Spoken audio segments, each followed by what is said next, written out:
Ok, très bien, donc nous voici arrivés au Perron Murger, une des pierres de légende autour de la Roche-en-Brénil. Et voilà, j'étais venu parce que aux alentours il fait beau, mais malheureusement ici, on a une jolie brume. Voilà, donc voici la pierre. Et donc on va reprendre des capsules, ça fait un bail qu'on n'en a pas fait. Et on attaque tout de suite, voilà. Très bien, la dérivée. Alors, on y arrive. La dérivée, qu'est-ce que c'est? Eh bien, c'est exactement la même chose que le coefficient directeur, mais quel est le problème? Le problème, il est très simple, c'est que des phénomènes linéaires dans la nature, dans le monde physique, ils sont très peu nombreux. Il y a énormément de phénomènes linéaires qui sont contrôlés par l'homme, mais dans la vraie vie, c'est rare. Donc, j'ai donné, il y a un exemple classique, je dirais, de phénomène linéaire, c'est vous prenez de l'eau, ok, vous lui apportez une certaine quantité de chaleur, chaque 1, 2, 3, 4, 5, 6, ok, et puis vous mesurez sa température. Donc on va mettre 1, 2, 3, 4, voilà, on va partir de 0 degré, peu importe. Et qu'est-ce que je constate? Eh bien je vois que, qu'est-ce que je fais? Je dis ok, je monte, mon eau est à, on va dire 1 degré, allez hop, elle est à 1 degré, et puis je vais la monter, non, 0 même, elle est liquide mais à 0 degré, et je veux la monter d'1 degré, et je vois par exemple que je dois utiliser 1 litre de gaz. Ok? Et donc j'ai mon point ici. Et puis je mesure toujours, je vois que ça arrive à 2 degrés, et je vois que j'ai utilisé 2 litres de gaz.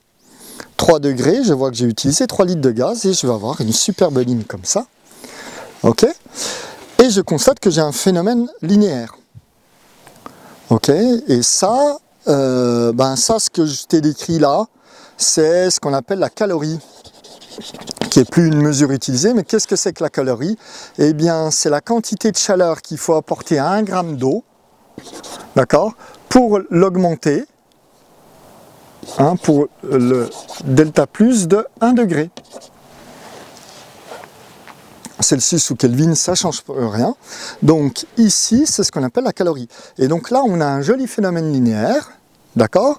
Et exprimé en termes de calories, A vaut 1. Donc ça nous donne une jolie fonction, f de θ, f de température est égal à 1 fois θ. Et là, on n'oublie pas, à nouveau, qu'on parle d'un delta de θ.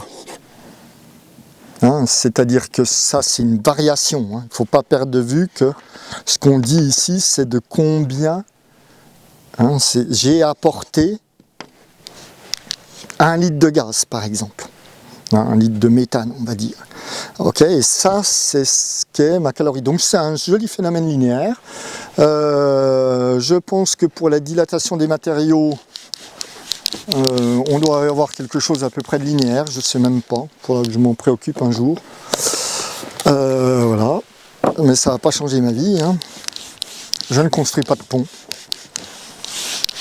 ni de voie ferrée, donc c'est cool. Voilà, donc ça c'est les phénomènes, mais la plupart des phénomènes, ils ne sont pas linéaires. Par exemple, si tu prends la consommation d'essence en fonction de la vitesse, là on a la vitesse ici du véhicule, et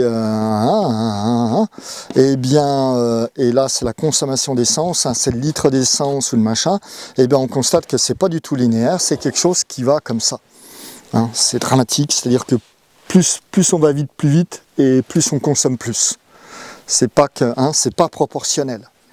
D'accord?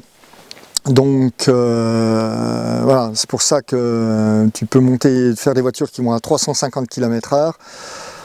il leur faut 80 litres de réservoir, et, ou 300 km/h, ou que sais-je, il leur faut 80 litres de réservoir, et généralement on a du mal à faire les 350 km. Donc, parce que ça tosse un maximum, plus on va vite, plus on utilise on va utiliser de carburant.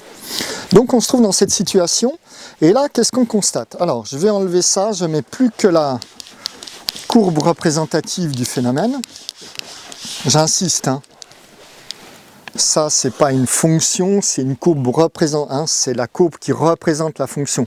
La fonction, rappelle-toi, c'est toujours un phénomène, c'est un lien qui existe dans l'univers physique, hein. C'est pas quelque chose qui existe comme ça au milieu de nulle part. D'accord?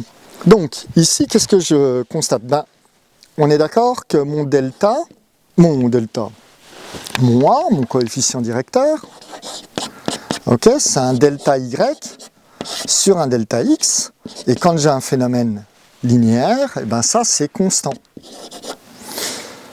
Ok, ça veut dire que si je prends un point A ici, et un point B ici, ou un point C ici, donc delta Y, ben ça va être, j'ai mis grand A, oh le vilain, pas bien, petit a, parce que c'est une constante. Ok. Donc, je prends mes points, et normalement, quand je suis dans un phénomène linéaire, ben, je vois bien que ici c'est mes x, donc je fais, ça c'est xb, ça c'est xa, là ça va être ya, et là ça va être yb, yc, xc. Ok, donc ce truc là, eh ben, c'est égal, attention pas lui, hein. Je ne vais pas vous mélanger, mais voilà. Donc c'est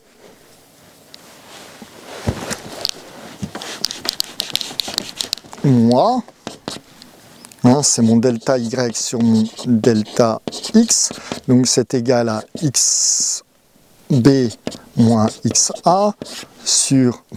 Allez, ça y est, je fais n'importe quoi. YB moins YA sur XC, XB, on va y arriver, moins XA. D'accord? Et normalement, je peux prendre n'importe quel point, c'est-à-dire que je peux prendre ça, ça pourrait être C, ça pourrait être B, enfin, pourvu que j'ai deux points différents. Et là, il n'est pas difficile de voir que je me trouve dans... Si je suis dans un phénomène linéaire, je prends n'importe quel point, ça, comme c'est proportionnel, d'accord, eh bien ça reste proportionnel et c'est une constante. Mais là, je vois tout de suite que si je calcule avec XA et XB, hein, ici, je me suis déplacé de ça, et là, c'est là, et là, si je vais de B à C, par exemple, je vois que on voit à l'œil tout de suite que c'est pas proportionnel, hein, il n'y a aucun problème là-dessus, c'est pas la peine d'aller plus loin. On voit bien qu'il n'y a pas la proportionnalité. Donc il y a quelque chose qui ne va pas, c'est-à-dire que si je trace une droite entre A et B et entre A et C par exemple, eh ben, je ne vais pas avoir le même, hein, elles n'ont pas la même direction. Donc on voit tout de suite que le A de A à B est différent du A de A à C par exemple. Et ça, eh ben, c'est super pénible. Hein, ça voudrait dire que je ne peux plus raisonner, je peux plus avoir, je vais perdre, dans ce cas-là, je vais perdre la faculté de pouvoir comparer mes différences, hein, de voir à quel point le phénomène influence l'autre phénomène. D'accord ?